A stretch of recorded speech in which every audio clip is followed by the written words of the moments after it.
A material B has twice specific resistance of A. एक material B आपको given है जिसका स्पेसिफिक रेजिस्टेंस आपको क्या गिवन है, इसका स्पेसिफिक रेजिस्टेंस जो है वो ए के डबल है, ट्वाइस है। ठीक है, हमें क्या गिवन है एक बार हम फिर से देख लें। हमें दिया है कि कोई मटेरियल बी है जिसका स्पेसिफिक रेजिस्टेंस मतलब रजिस्टिविटी, जिसकी स्पेसिफिक रेजिस्टेंस जो है वो ए के स्पेसिफिक रेजिस्टेंस का ट्वाइस है। ओके, इसका स्पेसिफिक रेजिस्टेंस ए का ट्वाइस है। अब अगली क्या गिवन हमको कि circular wire made of B, एक बी का सर्कुलर वायर है जिसका डायमीटर ए का ट्वाइस है। नेचुरल बात है, अगर डायमीटर ट्वाइस है बी ए के कंपैरिजन में तो रेजिस्टेंस भी ट्वाइस ही होगा। ठीक है, और हमें क्या गिवन है, हमें गिवन है कि बी का जो डायमीटर है मतलब बी की जो रेडियस है वो ए की रेडियस की ट्वाइस है, बी की रेडियस ए की रेडियस की ट्वाइस है। Then for two wires to have same resistance, अब अगर दो वायर्स हमको लेनी है, दोनों का रेजिस्टेंस क्या लेना है हमको, सेम। हमें ये भी गिवन है कि दोनों का जो रेजिस्टेंस है वो बिल्कुल सेम है। मैं फिर आपको कह रहा हूँ एक बार, हमें क्या क्या गिवन है। सबसे पहला तो हमें ये गिवन है कि जो बी का जो स्पेसिफिक रेजिस्टेंस है यानी कि जो रेजिस्टिविटी है जिसे हम रो से यूजुअली रिप्रेजेंट करते हैं, it is twice of A. So rho B is equal to twice of rho A. अब दूसरा क्या गिवन है आपको, बी की जो रेडियस है, बी का जो डायमीटर है वो ए का ट्वाइस है। अगर डायमीटर ट्वाइस है तो रेडियस भी ट्वाइस होगी। और तीसरा हमको गिवन है कि then for to have same resistance, आप देखिए दोनों के रेजिस्टेंस को सेम दिया, मतलब ए और बी के रेजिस्टेंस सेम है।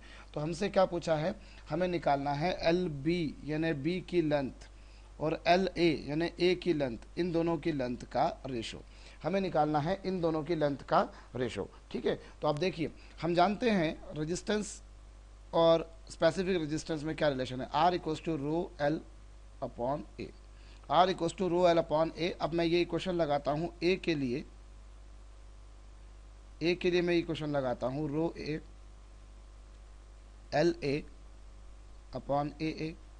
ठीक है, अगली स्टेप में मैं क्या लिख सकता हूँ, एरिया जो होता है किसी भी सर्कुलर क्रॉस सेक्शन का आप जानते हैं वो कितना होता है, पाई आर स्क्वायर।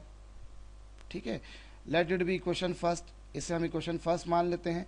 और यही मैं इक्वेशन लगाता हूँ सेकंड वायर के लिए, तो सेकंड वायर के लिए क्या होगा, रो बी, उसकी लेंथ एल बी है, उसका जो एरिया है वो ए बी है। ठीक है, और वही बात फिर वापस से आएगी कि किसी भी सर्कुलर क्रॉस सेक्शन का जो एरिया होता है वो होता है पाई आर स्क्वायर। ठीक है, अब हम एक काम करते हैं, हम इक्वेशन फर्स्ट को इक्वेशन सेकंड से डिवाइड कर देते हैं। इक्वेशन फर्स्ट को इक्वेशन सेकंड से जब हम डिवाइड करेंगे तो हमें क्या मिलेगा, हम देखें। जब मैं इन दोनों इक्वेशन को डिवाइड करता हूं तो सबसे पहली बात आप देखिए, आपको गिवन है यहाँ पर कि दोनों के रेजिस्टेंस इक्वल हैं। जब दोनों के रेजिस्टेंस इक्वल हैं तो नेचुरल बात है आर ए और आर बी आपस में कैंसिल हो जाएंगे, पाई भी नेचुरली दोनों के कैंसिल हो जाएंगे।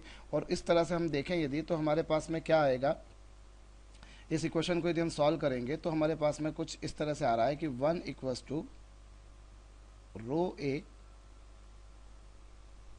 L A upon R A square equals to rho B L B upon R B square. अब इसे क्रॉस मल्टीप्लाई यदि मैं कर देता हूं तो रो बी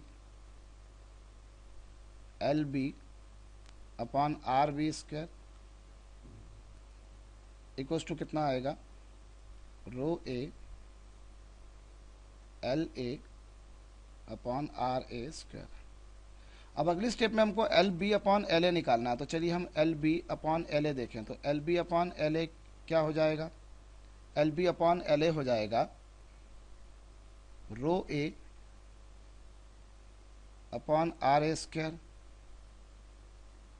और ध्यान दीजिए जब आप इस क्रॉस मल्टीप्लाई करेंगे तो ये R B L H S से जब आर एच एस में आएगा तो वो न्यूमरेटर में चला जाएगा। और आर बी की वैल्यू आपको गिवन है 2RA। ठीक है, और इसी तरीके से आप रो बी की वैल्यू देखें तो रो बी की वैल्यू आपको कितनी क्या गिवन है, रो बी की वैल्यू आपको गिवन है 2 रो ए। ठीक है, रो बी की वैल्यू आपको गिवन है 2 रो ए। अब इसको अब याद सॉल्व करेंगे तो इस इक्वेशन को सॉल्व करने के बाद में 2:1 आएगा, मतलब दोनों की लेंथ का रेशो कितना हो गया, 2:1। ओके।